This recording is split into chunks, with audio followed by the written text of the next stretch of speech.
स्वागत है प्यारे बच्चों। आज हम कन्यादान इस कविता का अभ्यास करेंगे। यह कविता ऋतुराज इन्होंने लिखी है। प्रस्तुत कविता में स्त्री जीवन के प्रति कवि की गहरी संवेदनशीलता प्रकट हुई है।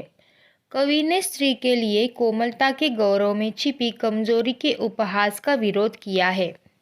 कविता में कोरी भावुकता नहीं बल्कि माँ के संचित अनुभवों की पीड़ा की प्रामाणिक अभिव्यक्ति है।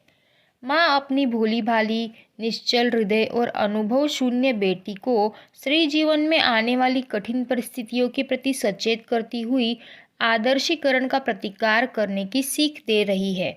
इस कविता में स्त्री जीवन को दुखमय बनाने वाली कुरीतियों को भी उजागर किया गया है।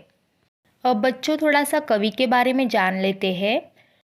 कवि ऋतुराज का जन्म 10 फरवरी 1940 को राजस्थान के भरतपुर में हुआ। जयपुर से अंग्रेजी में एमए करने के पश्चात ये 40 वर्षों तक अध्यापन कार्य से जुड़े रहे। इससे सेवानिवृत्त होकर इन्होंने 3 वर्षों तक चाइना रेडियो इंटरनेशनल में विदेशी भाषा विशेषज्ञ का पद संभाला।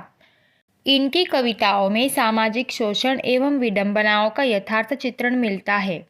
अब तक इनके 10 काव्य संग्रह में आंगिरस, पुल पर पानी, एक मरण धर्मा और अन्य, लीला मुखारविंद, सूरत नीरत, आशा नाम नदी, कितना थोड़ा वक्त, अबेकस प्रबोध चंद्रोदय एवं चुनी हुई कविताएं प्रकाशित हो चुके हैं। लज्जाराम मेहता इनकी आलोचनात्मक एवं कविता की बात संपादित रचना है। इन्हें पहल सम्मान, बिहारी सम्मान, परिमल सम्मान, मीरा पुरस्कार, सोमदत्त सम्मान, सुब्रमण्यम भारती हिंदी सेवी सम्मान आदि से विभूषित किया जा चुका है। चलो बच्चों कविता की शुरुआत करते हैं। तो पहला काव्यांश है। कितना प्रामाणिक था उसका दुख, लड़की को दान में देते वक्त, जैसे वही उसकी अंतिम पूंजी हो। लड़की अभी सयानी नहीं थी, अभी इतनी भोली सरल थी कि उसे सुख का आभास तो होता था लेकिन दुख बांछना नहीं आता था। पाठिका थी वह धुंधले प्रकाश की, कुछ तुकों और कुछ लयबद्ध पंक्तियों की।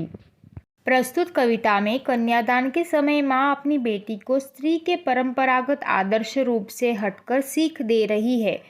इसमें कोरी भावुकता नहीं बल्कि माँ के संचित अनुभवों की पीड़ा की प्रामाणिक अभिव्यक्ति हुई है। जब माँ ने अपनी बेटी के विवाह के समय उसे विदा किया तो उसे लगा कि वह अपनी अंतिम पूंजी किसी को सौंप रही है। उस समय उसका दुख स्वाभाविक था क्योंकि बेटी माँ से ही अपने सुख दुख की बात कहती है। माँ दुखी इसलिए थी क्योंकि उसकी पुत्री अभी बहुत सयानी नहीं हुई थी। उसमें संसार की चालाकी को समझने की समझ नहीं थी। उसे ससुराल पक्ष की कठोर सच्चाइयों का और पुरुष प्रधान समाज के बंधनों का ज्ञान नहीं था। उसमें इतनी सरलता तथा भोलापन था कि उसे सुख क्या है यह तो पता था, किंतु दुख किसे कहते हैं यह पता नहीं था। वह तुक्कों और लय से बंधी काव्य पंक्तियों को पढ़ना जानती थी। यानी कि आशय यह है कि उसे विवाह के केवल सुरीले और मोहक पक्ष का पता था और वह केवल काल्पनिक सुखों में जीती थी। दूसरा काव्यांश है। माँ ने कहा पानी में झांककर, अपने चेहरे पर मत रीझना। आग रोटियां सेकने के लिए है, जलने के लिए नहीं। वस्त्र और आभूषण शाब्दिक भ्रमों की तरह बंधन है स्त्री जीवन के। माँ ने कहा लड़की होना, पर लड़की जैसी दिखाई मत देना।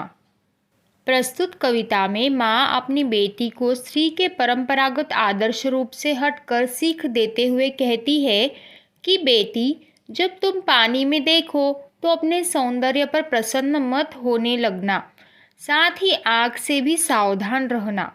जिस आग से रोटियां सेकी जाती है वही आग जलाने का कार्य भी करती है, अतः अपने जीवन के प्रति सदा सचेत रहना।